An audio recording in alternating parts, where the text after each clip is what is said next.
তো আজিৰ ভিডিঅ' আৰম্ভণি কৰিছোঁ। তো ভিডিঅ'টো মানে সম্পূৰ্ণৰূপে MCQ আকাৰৰ মানে কুৱেশ্যনৰ জড়িত হ'ব। তো আপোনালোকৰ ওচৰত ভাল লাগিলে লাইক অৱশ্যই কৰিব আৰু চেনেলটো ছাবস্ক্ৰাইব কৰি দিব, যাতে ইয়াতকৈ ভাল ভাল ভিডিঅ' আপোনালোকলৈ মই আগবঢ়াব পাৰোঁ। তো আজিৰ প্ৰথমটো প্ৰশ্ন হৈছে 1 নম্বৰত কৈছে তলৰ কোন প্ৰকাৰৰ আজাতীয় শস্যৰ উৎপাদন ভাৰতত আগবঢ়া। তাৰমানে ভাৰতবৰ্ষ শস্যৰ ক্ষেত্ৰত কোনটো মানে আগবঢ়া 4টা শস্য দিয়া আছে: মৰাপাট, কটন, ফ্লেক্স, চিচাল। তো এইকেইটাৰ ভিতৰত সঠিক উত্তৰটো হ'ব option number B, cotton. Cotton যি আজাতীয় শস্যৰ ক্ষেত্ৰত ভাৰতবৰ্ষ আগবঢ়া। 2 নম্বৰত কৈছে ভাৰতৰ কোনখন ৰাজ্যক মছলাৰ বাগিচা বুলি কোৱা হয়। এইটো আপোনালোকে সকলোৱে জানে, আমাৰ ভাৰতবৰ্ষৰ ভিতৰত আটাইতকৈ মছলা উৎপাদন হয় ভাৰতবৰ্ষৰ কেৰেলা। গতিকে মছলাৰ বাগিচা বুলি ক'লে আমি আচলতে অপশ্যন নম্বৰ এ থকা কেৰেলাৰ কথাই জানিব পাৰিম। 3 নম্বৰ প্ৰশ্নত কৈছে ভাৰতৰ ধান খেতিৰ বাবে প্ৰয়োজনীয় বৰষুণৰ পৰিমাণ হৈছে ডেছ। মানে ভাৰতবৰ্ষত ধান খেতিৰ বাবে প্ৰয়োজনীয় বৰষুণৰ পৰিমাণ কিমান হ'ব লাগিব। এ দিয়া আছে 200 চেণ্টিমিটাৰ, বি 100 চেণ্টিমিটাৰ, চি 300 আৰু ডি আছে 50 চেণ্টিমিটাৰ। তো আমি জিঅ'গ্ৰাফী ভূগোলত পঢ়ি আহিছোঁ যে ধান খেতিৰ বাবে পৰ্যাপ্ত পৰিমাণৰ বৰষুণ 100 চেণ্টিমিটাৰ হ'লে যথেষ্ট। গতিকে ইয়াৰ সঠিক উত্তৰটো হ'ব option number B, 100 centimetre. 4 number প্ৰশ্ন তলৰ কোন প্ৰকাৰৰ মাটি কপাহ খেতিৰ বাবে উপকাৰী। তো আমি জানো ৰঙা মাটি বেছি পানী ধৰি ৰাখিব নোৱাৰে, পানীটো কি হয় লাগি থাকে বুলি কৈছে। আলতীয়া মাটি পানী জমা হৈ থাকে, পলসুৱা মাটিও অত্যাধিক পৰিমাণে সাৰ। গতিকে এই তিনিটা হ'ব নোৱাৰে। আমি জানো যে কপাহ খেতি আমাৰ ভাৰতবৰ্ষৰ আটাইতকৈ বেছি দক্ষিণ ভাৰতত হয়। সেই হিচাপে সঠিক উত্তৰটো আমি পাম অপশ্যন নম্বৰ এ, কলা মাটি। আমাৰ দক্ষিণ ভাৰতবৰ্ষৰ মাটিবোৰ সাধাৰণতে কলাই হয়। 5 নম্বৰ প্ৰশ্ন কৈছে ভাৰতৰ বাণিজ্যিক শস্য হৈছে ডেছ। বাণিজ্যিক শস্য যিবোৰ শস্যৰ জৰিয়তে এখন দেশৰ লগত আন এখন আদান প্ৰদান কৰিব পাৰে, সেইবোৰ হৈছে বাণিজ্যিক শস্য, বেপাৰ বাণিজ্য কৰিব পাৰে। ধান এ নম্বৰত আছে ধান খেতি আৰু জোৱাৰ, বি গম ধান আৰু জোৱাৰ আৰু ধান, চি নম্বৰ কপাহ আৰু কুঁহিয়াৰ, ডি আছে বজ্ৰা আৰু ধান খেতি। তো এইকেইটাৰ ভিতৰত সঠিক উত্তৰটো পাম আমি অপশ্যন নম্বৰ চি, কপাহ আৰু কুঁহিয়াৰ ভাৰতবৰ্ষৰ বাণিজ্যিক শস্য। 6 নম্বৰ প্ৰশ্ন ভাৰতৰ সেউজ বিপ্লৱৰ ফলত কোনবিধ শস্যৰ লাভৱান হৈছিল। কুঁহিয়াৰ, ধান, ঘেঁহু, মাকৈ। এইকেইটাৰ ভিতৰত আমি পাম অপশ্যন নম্বৰ চি, যিটো আছে ঘেঁহু। সেউজ বিপ্লৱৰ ফলত ভাৰতবৰ্ষৰ ঘেঁহু শস্যটো লাভৱান বেছিভাৱে হৈছিল।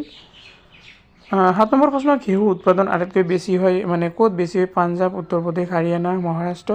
আমাৰ ভাৰতবৰ্ষৰ কোন এই 4টা অপশ্যনৰ ভিতৰত কোনকেইটা ৰাজ্যত বেছি ঘেঁহু উৎপাদন হয়। তো আমি জানো উত্তৰ প্ৰদেশত আমাৰ ভাৰতবৰ্ষৰ আটাইতকৈ বেছি ঘেঁহু উৎপাদন হয়। তো তাৰপিছত 8 নম্বৰ প্ৰশ্ন ভাৰতৰ কোনখন ৰাজ্যত আটাইতকৈ বেছি কফি উৎপাদন হয়। এইটো হ'ব অপশ্যন নম্বৰ এ, কৰ্ণাটক। কৰ্ণাটকত ভাৰতবৰ্ষৰ আটাইতকৈ বেছি কি হয়, কফি উৎপাদন হয়। 9 নম্বৰ প্ৰশ্নত কৈছে কোনখন ভাৰতীয় ৰাজ্যই সৰ্বাধিক মাহ ৰপ্তানি কৰে।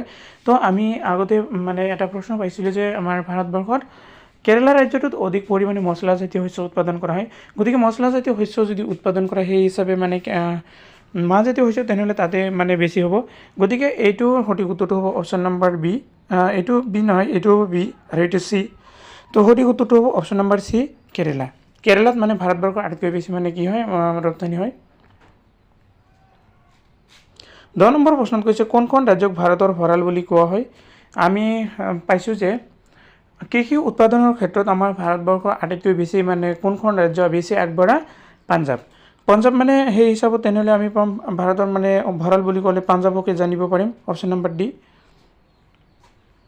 11 নম্বৰ প্ৰশ্ন ভাৰতৰ সৰ্বাধিক কুঁহিয়াৰ উৎপাদনকাৰী ৰাজ্য কোনটো। তো ইয়াৰ সঠিক উত্তৰটো হ'ব option number C, Uttar Pradesh.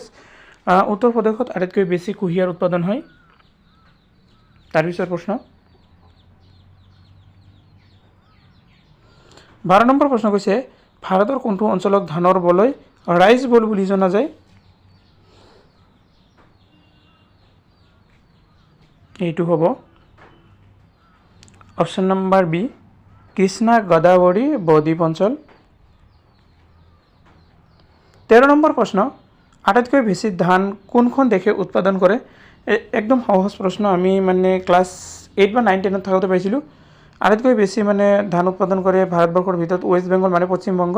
গতিকে সঠিক উত্তৰটো হ'ব অপশ্যন নম্বৰ এ, পশ্চিমবংগই আটাইতকৈ বেছি ধান উৎপাদন কৰে ভাৰতবৰ্ষৰ ভিতৰত। 14 নম্বৰ প্ৰশ্ন, তলৰ কোনবিধ খনিজ সম্পদ ভাৰতৰ প্ৰথম স্থান? অপশ্যন এ আছে ক্ৰমাইট, বি ডলমাইট, চি জিপচাম আৰু ডি আছে বাৰেটছ। গতিকে ইয়াৰ সঠিক উত্তৰটো হ'ব অপশ্যন নম্বৰ ডি, বাৰেটছ মানে আমাৰ ভাৰতবৰ্ষৰ খনিজ সম্পদেৰ ভিতৰত প্ৰথম। 15 নম্বৰ প্ৰশ্ন, ভাৰতৰ কোন ঠাইত হীৰাৰ খনি আছে? অতিকৈ গুৰুত্বপূৰ্ণ প্ৰশ্ন এইটো। তো প্ৰশ্ন উত্তৰটো জনাৰ আগতে আপোনালোকলৈ মোৰ অনুৰোধ, আপুনি যদি চেনেলটো নতুন হৈ থাকে প্লিজ চেনেলটো ছাবস্ক্ৰাইব কৰি ৰাখিব ভাই। চেনেলটো ছাবস্ক্ৰাইব কৰোঁতে কোনো ধৰণৰ পইচা নালাগে, আপোনালোকে মোক ছাপোৰ্ট কৰিলে মই আগুৱাই যাব পাৰিম। তো আহক, এইটো প্ৰশ্নৰ উত্তৰটো হৈছে অপশ্যন নম্বৰ বি, মধ্যপ্ৰদেশৰ পান্না অঞ্চল মানে ভাৰতবৰ্ষৰ মধ্যপ্ৰদেশত আটাইতকৈ বেছি হীৰাৰ খনি আছে। 16 নম্বৰ প্ৰশ্ন, ভাৰতৰ কোনখন ৰাজ্য সৰ্বাধিক মেংগানিজ উৎপাদন কৰে?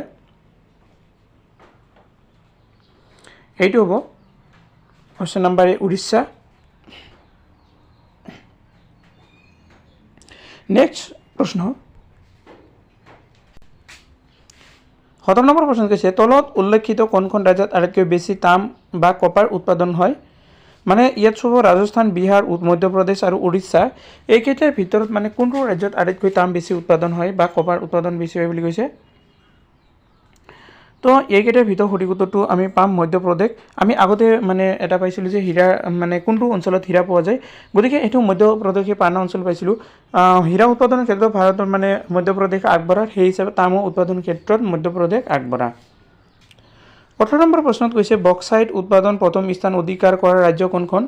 মানে বিহাৰ, গুজৰাট, ঝাৰখণ্ড, উৰিষ্যা, এইকেইটাৰ ভিতৰত মানে কোনটো ৰাজ্যত আটাইতকৈ বক্সাইট বেছি উৎপাদন হয়?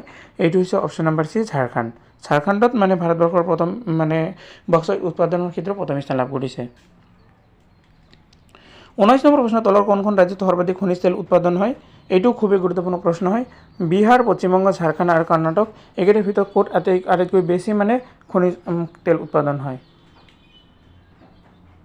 তো ইয়াৰ উত্তৰটো হ'ব অপশ্যন নম্বৰ, ৰ'ব এক মিনিট, তো ইয়াৰ উত্তৰটো হ'ল option number C, Jharkhand. Jharkhand ৰাজ্যত মানে সৰ্বাধিক খনিজ তেল উৎপাদন হয়।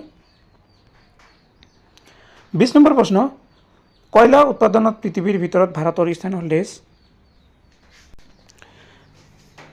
তাৰমানে প্ৰশ্নত কৈছে কয়লা উৎপাদনৰ ক্ষেত্ৰত ভাৰতবৰ্ষ পৃথিৱীৰ ভিতৰত কেই নম্বৰ স্থানত আছে?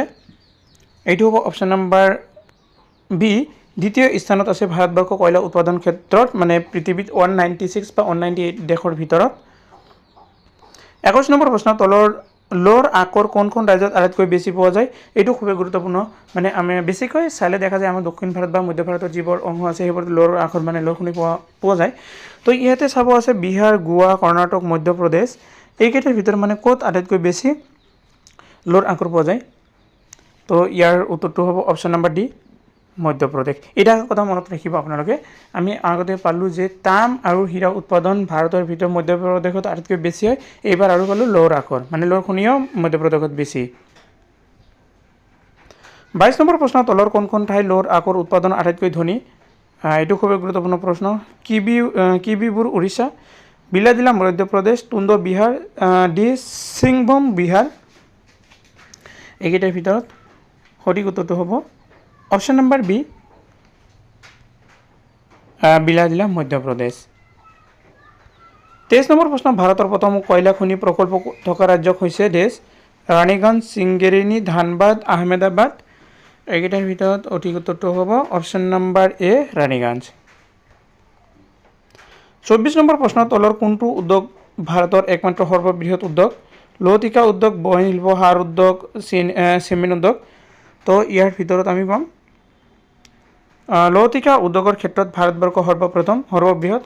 লৌহ আমাৰ ভাৰতবৰ্ষৰ আটাইতকৈ মানে ডাঙৰ উদ্যোগ হয়। তো আজিৰ একেবাৰে শেষৰ প্ৰশ্ন, ভাৰতৰ প্ৰথমে লৌহ কাৰখানা প্ৰতিষ্ঠিত হৈছিল ক'ত? বাৰ্ণপুৰ, কুল্টি, ৰুৰকেলা, ভদ্ৰাৱতী। তো এনচাৰটো জনাৰ আগতে আপোনালোকলৈ আকৌ এবাৰ অনুৰোধ কৰি জনাইছোঁ, প্লিজ চেনেলটো ছাবস্ক্ৰাইব কৰি ৰাখিব। তো ইয়াৰ সঠিক উত্তৰটো হৈছে অপশ্যন নম্বৰ বি, কুল্টি। তো আজিৰ ভিডিঅ' এইখিনিলৈকে, আৰু ভিডিঅ'টো সম্পূৰ্ণ কৰি আপোনালোক সকলোকে ধন্যবাদ জনাইছোঁ।